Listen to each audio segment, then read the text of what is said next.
ഒപ്പമാകുമ്പോൾ ആ കലാഹൃദയം ദീപ്തമാകുന്നു. പ്രകൃതിയും മനുഷ്യനും തമ്മിൽ വളരെയധികം ബന്ധമുണ്ട്. പ്രകൃതിയിൽ നാം ചിന്തിക്കുകയാണെങ്കിൽ ദൈവത്തെ കാണാൻ സാധിക്കും. ഒരു റോസാപ്പൂ നിങ്ങളെടുത്ത് അതിൻ്റെ ഓരോ ഇതളും പരിശോധിച്ച് നോക്കിയാൽ നിങ്ങൾക്കതിൽ ദൈവത്തെ കാണാൻ സാധിക്കും. ഓരോ പുഷ്പത്തിൻ്റെ പ്രത്യേകത, അതിൻ്റെ പ്രത്യേകമായ ഡിസൈനുകൾ, ഇതെല്ലാം തന്നെ നമ്മളുടെ കഴിവിന് അതീതമാണ്. അപ്പോൾ മനുഷ്യർക്കൊന്നും കഴിയാത്ത രീതിയിലുള്ള ഒരു സംവിധാനം ഈ പ്രകൃതിയിൽ കാണാൻ സാധിക്കുന്നു. മനുഷ്യൻ ദൈവത്തിൻ്റെ സൃഷ്ടിയാണ്. ഏത് മതമാണെങ്കിലും ഏത് വിഭാഗമാണെങ്കിലും എല്ലാ മനുഷ്യരും ദൈവത്തിൻ്റെ സൃഷ്ടികളാണ്. പ്രവാചകൻ പറയുന്നു, നിങ്ങളെല്ലാവരും ആദമിൽ നിന്നാണ്. അതായത് മനുഷ്യവംശത്തിൻ്റെ ആരംഭം ആദമാണ്. ആദമാണെങ്കിൽ മണ്ണിൽ നിന്നും. അപ്പോൾ ദൈവം ആദമിനെ സൃഷ്ടിച്ചത് മണ്ണിൽ നിന്നാണ്. ആ ആദം നബിയുടെ പരമ്പരയാണ് ലോകത്ത് കാണുന്ന മനുഷ്യർ. അപ്പോൾ ആ നിലക്ക് നാം ചിന്തിക്കുമ്പോൾ നമ്മൾക്ക് വിഭാഗീയതയ്ക്ക് യാതൊരു സ്ഥാനമില്ല. ദരിദ്രനും അതുപോലെ ധനവാനും തമ്മിലുള്ള വ്യത്യാസമില്ല. എല്ലാവരും മനുഷ്യനാണെന്നുള്ളതായ ഒരു ബോധം ഉണ്ടാകുന്നുണ്ട്. അത് കാരണം മനുഷ്യരെ സ്നേഹിക്കുവാനും അവർക്ക് അവരുടെ കണ്ണീരൊപ്പുവാനുള്ള പ്രചോദനം നമ്മൾ ലഭിക്കും.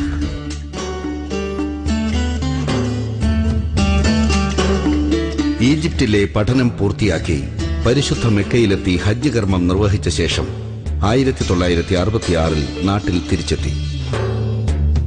ആ വർഷം നവംബർ 24 നിക്കാഹും കഴിഞ്ഞു.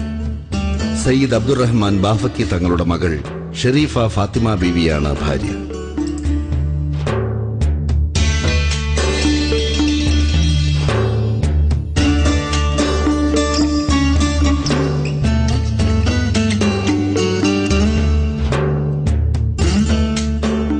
സയ്യിദ് ഉമർ അലി ശിഹാബ് തങ്ങൾ, സയ്യിദ് ഹൈദർ അലി ശിഹാബ് തങ്ങൾ, സയ്യിദ് സാദിഖ് അലി ശിഹാബ് തങ്ങൾ, സയ്യിദ് അബ്ബാസ് അലി ശിഹാബ് തങ്ങൾ, ഖദീജ ബീവി, കുഞ്ഞു ബീവി, മുല്ല ബീവി എന്നിവർ സഹോദരങ്ങളാണ്. സുഹറ, സയ്യിദ് ബഷീർ അലി ശിഹാബ് തങ്ങൾ, ഫൈറൂസ, സമീറ, സയ്യിദ് മുനവർ അലി ശിഹാബ് തങ്ങൾ എന്നിവരാണ് മുഹമ്മദ് അലി ശിഹാബ് തങ്ങൾ ഫാത്തിമ ബീവി ദമ്പതികളുടെ മക്കൾ.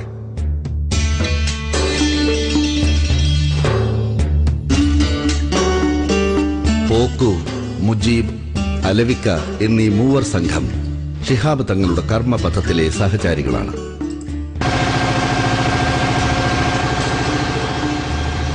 പിതാവിന്റെ മരണത്തെ തുടർന്ന് 1975 സെപ്റ്റംബർ 1 സയ്യിദ് മുഹമ്മദ് അലി ശിഹാബ് തങ്ങൾ മുസ്ലിം ലീഗ് സംസ്ഥാന പ്രസിഡന്റായി.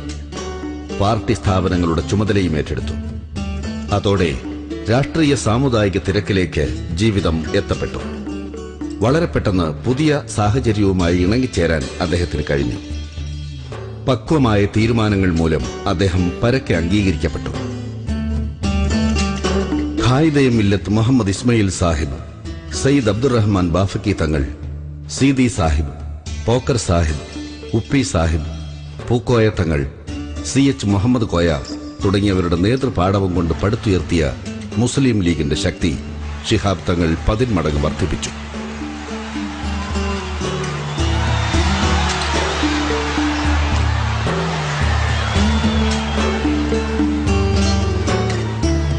രാഷ്ട്രീയത്തിൽ മടിച്ചെത്തിയ അദ്ദേഹം കുറച്ചു കാലം കൊണ്ട് അനുയായികളുടെ മനസ്സറിഞ്ഞ് പ്രവർത്തിച്ച് അനിഷേധ്യ നേതാവായി. ശിഹാബ് തങ്ങൾ നേതൃത്വം കൊടുക്കുന്ന മുസ്ലിം ലീഗ് മുസ്ലിം സമുദായത്തിന്റെ പ്രാതിനിധ്യം വഹിക്കുന്ന ഒരു രാഷ്ട്രീയ പ്രസ്ഥാനമായിട്ടാണ് എല്ലാവരും കണ്ടത്. പക്ഷേ സാംസ്കാരിക വിദ്യാഭ്യാസ സാമൂഹിക രംഗത്ത് ശിഹാബ് തങ്ങളുടെ നേതൃത്വമുണ്ടാക്കിയ ഗുണപരമായ മാറ്റം അധികം ആരും ഒരുപക്ഷെ വിലയിരുത്താൻ ശ്രമിച്ചിട്ടുണ്ടാവുകയില്ല. ഒരു 10-15 വർഷങ്ങൾക്ക് മുമ്പ്, ഞാൻ 25 വർഷമൊന്നും പറഞ്ഞില്ല, മുസ്ലിം സമുദായത്തിന്റെ വിദ്യാഭ്യാസ സ്ഥിതിവിശേഷവും ഇന്നും തമ്മിൽ താരതമ്യപ്പെടുത്തി നോക്കുക. സ്വാഭാവികമായും ഈ ഇൻഫർമേഷൻ ടെക്നോളജിയുടെയും ഈ മാറ്റത്തിൽ മുസ്ലിം സമുദായത്തിനും വിദ്യാഭ്യാസപരമായ ഒരു നോളജ് എക്സ്പ്ലോഷൻ ഉണ്ടായിട്ടുണ്ടാവും, ഞാൻ നിഷേധിക്കുന്നില്ല. പക്ഷേ അതിലുള്ള ഗുണപരമായ മാറ്റം എന്താ? വനിതാ വിദ്യാഭ്യാസം. മതവിദ്യാഭ്യാസം നിർബന്ധമാണ്. പക്ഷെ മതവിദ്യാഭ്യാസത്തോടൊപ്പം തന്നെ ഭൗതിക വിദ്യാഭ്യാസം അല്ലെങ്കിൽ ആധുനിക വിദ്യാഭ്യാസം നേടേണ്ടതിൻ്റെ ആ പ്രാധാന്യം, മതവിദ്യാഭ്യാസത്തിൻ്റെയും മതവിജ്ഞാനത്തിൻ്റെയും പ്രാധാന്യം ഊന്നിപ്പറഞ്ഞുകൊണ്ട് സമുദായത്തിലേക്ക് കടത്തിക്കൊണ്ടുവന്ന് അത് സമുദായത്തെ കൊണ്ട് അംഗീകരിപ്പിക്കുന്നതിൽ വളരെ നിശബ്ദമായ ഒരു സേവനമാണ് ശിഹാബ് തങ്ങൾ നടത്തിയത്. ഒരു വ്യക്തി എന്നുള്ള നിലക്ക് ബഹുമാനായ ശിഹാബ് തങ്ങൾ ശരിക്കും പറഞ്ഞാൽ പട്ടുപോലത്തെ ഹൃദയമുള്ള ഒരു മനുഷ്യനാണ്. അദ്ദേഹം ലീഡർഷിപ്പ് ഏറ്റെടുത്ത കാലം നോക്കൂ, അഭ്യസ്ത വിദ്യരായ ആളുകൾ അത്ര അധികമില്ല. അപ്പോഴാണ് അദ്ദേഹം മുസ്ലിം ലീഗിന് ലീഡർഷിപ്പ് കൊടുക്കുന്നത്. അദ്ദേഹം ആരാ? വളരെ ഹൈലി ക്വാളിഫൈഡ് ആയിട്ടുള്ള ആള്. അദ്ദേഹം വിദേശത്ത് പോയി ഡിഗ്രി എടുത്തിട്ടുള്ള ആള്, എല്ലാ വിഷയങ്ങളെക്കുറിച്ചും നല്ല അവഗാഹം ഉള്ള ആള്. ഉറുദു, അറബിക്, ഇംഗ്ലീഷ് തുടങ്ങി ഏത് ഭാഷയും അദ്ദേഹത്തിന് വഴങ്ങും. അതുകൊണ്ടാണ് അദ്ദേഹം ഇന്ത്യയിൽ ശ്രദ്ധിക്കപ്പെട്ടത്. കേരളത്തിൽ മാത്രമല്ലല്ലോ, ശിഹാബ് തങ്ങളെ കുറിച്ച് അറിയാത്ത ആരുണ്ട് ഇന്ന് ദേശീയ തലത്തിൽ? ഡൽഹിയിലൊക്കെ ഏറ്റവും കൂടുതൽ ആദരിക്കപ്പെടുന്ന ഒരു വ്യക്തിയാണ് അദ്ദേഹം. മുസ്ലിം ലീഗിൻ്റെ അനുയായികൾ അവർ അച്ചടക്കമുള്ള അനുയായികളാണ്. ഈ സംഘടന നിലനിൽക്കണമെന്ന് ആഗ്രഹിക്കുന്നതാണ്. അത് കാരണം വിഷമമൊന്നുമില്ലാതെ കണ്ട് പ്രശ്നം പരിഹരിക്കുവാനും രാഷ്ട്രീയ രംഗത്ത് മുന്നോട്ട് പോകാനും പാർട്ടി വളർത്തിയെടുക്കാനും സാധിച്ചു. സാമൂഹ്യ രംഗത്ത് ഇനിയും പല സേവനങ്ങൾ ചെയ്യുവാനുണ്ട്. അങ്ങനെ സമൂഹത്തിലെ അടിത്തട്ടിൽ നിന്നുള്ള പ്രവർത്തനമാണ് നമുക്ക് ആവശ്യമായിട്ടുള്ളത്. നേതാക്കളുടെ ഭാഗത്തും അനുയായികളുടെ ഭാഗത്തുമുള്ളതായ ആ സമ്പ്രദായം അതൊരിക്കലും തന്നെ പാർട്ടി ഗുണകരമല്ല. അപ്പോൾ നമ്മുടെ ഈ സംഘടനകളിൽ പ്രവർത്തിക്കുന്നതായ പാവപ്പെട്ട ആളുകളുണ്ട്, അടിത്തട്ടിലുള്ള ആളുകളുണ്ട്. അവരുള്ളതായ ആ ബന്ധവും ആ സമൂഹത്തിൻ്റെ ഉന്നതിക്കുള്ള പ്രവർത്തനവും ഉണ്ടെങ്കിൽ മാത്രമേ രാഷ്ട്രീയത്തിന് പ്രാധാന്യം കൊടുക്കൂ. അതല്ലാതെ സമൂഹത്തെ വിട്ടുകൊണ്ടുള്ളതായ രാഷ്ട്രീയ പ്രവർത്തനത്തിന് ഇനി ഭാവിയില്ല.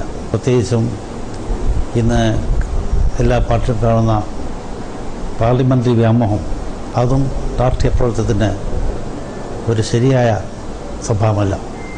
അപ്പോൾ സംഘടനയ്ക്ക് വേണ്ടി ജീവിക്കുക, സംഘടനയ്ക്ക് വേണ്ടി പ്രവർത്തിക്കുക, ജനങ്ങൾക്ക് വേണ്ടി പ്രവർത്തിക്കുക എന്നുള്ളതാണ് രാഷ്ട്രീയ പ്രവർത്തനങ്ങളുടെ ഏറ്റവും പ്രധാനപ്പെട്ട ലക്ഷ്യം. ഇന്ത്യൻ രാഷ്ട്രീയത്തിന് തന്നെ പിൽക്കാലത്ത് മാതൃകയായ UDF മുന്നണി സംവിധാനത്തിന്റെ മുഖ്യ സംവിധായകരിൽ ഒരാളാണ് ശിഹാബ് തങ്ങൾ.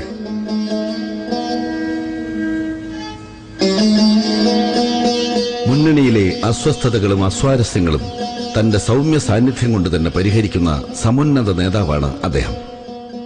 കേരളത്തിലെ മുസ്ലിങ്ങൾക്ക് വേണ്ടി മാത്രമല്ല, ലോകമെമ്പാടുമുള്ള മലയാളികളായ മുസ്ലിങ്ങളുടെ ഐക്യത്തിനും അഭിവൃദ്ധിക്കും നേതൃത്വം നൽകുന്നതിൽ ബദ്ധശ്രദ്ധനാണ് അദ്ദേഹം.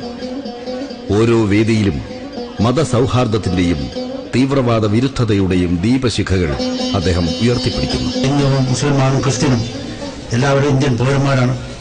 ആ സമൂഹമായി സൗഹൃദം ജീവിച്ചുകൊണ്ട് മാത്രമേ ഈ സമുദായത്തിന്റെ അവകാശം നേടിക്കാൻ സാധ്യതയുള്ളൂ. അടിസ്ഥാനത്തിൽ പ്രവർത്തിക്കുന്ന ഏക രാഷ്ട്രീയ പ്രസ്ഥാനമാണ് മുസ്ലിം ലീഗ് മനസ്സിലാക്കാനുണ്ട്.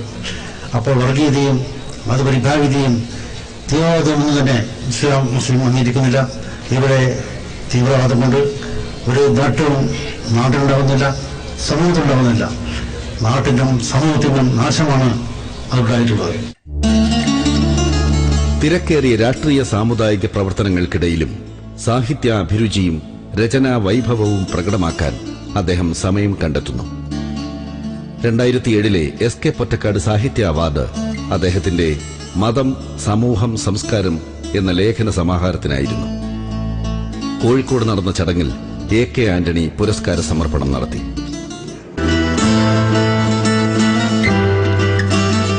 വിദ്വേഷത്തിന്റെയും കലഹത്തിന്റെയും നാളുകളിൽ സ്നേഹത്തിന്റെയും സമവായത്തിന്റെയും പ്രകാശം ചൊരിഞ്ഞ് ശിഹാബ് തങ്ങൾ കർമ്മവീഥിയിൽ യാത്ര തുടരുന്നു. ഈ പ്രകാശവീഥിയിലൂടെ മക്കളായ ബഷീർ അലി ശിഹാബ് തങ്ങളും മുനവർ അലി ശിഹാബ് തങ്ങളും അനുയാത്ര ചെയ്യുന്നു. രാഷ്ട്രീയവും സാമുദായികവുമായ തിരക്കുകളുടെ യാത്രയ്ക്കൊപ്പം ആത്മീയ യാത്രയും ശിഹാബ് തങ്ങൾ നടത്തുന്നു.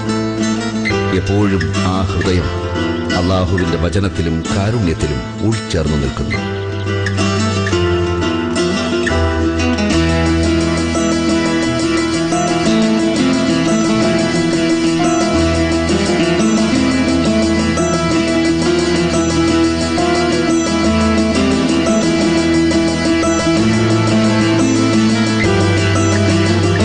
മനുഷ്യർ തമ്മിലുള്ളതായ ആ ബന്ധം അകന്നുകൊണ്ടിരിക്കുകയാണ്. അത് കാരണം മനുഷ്യൻ തമ്മിൽ സ്നേഹത്തിന് പകരം വിദ്വേഷവും അതുവരെ മനുഷ്യർ തമ്മിലുള്ളതായ അക്രമങ്ങളും വർദ്ധിച്ചു വരാൻ പ്രധാനമായ കാരണം അതാണ്. അപ്പോൾ ഈ അവസ്ഥ മാറ്റുവാൻ ഇന്ന് വിദ്യാഭ്യാസ രംഗത്ത് ധാർമ്മികബോധം, മതബോധം വളർത്തുന്നത് അനിവാര്യമാണ്.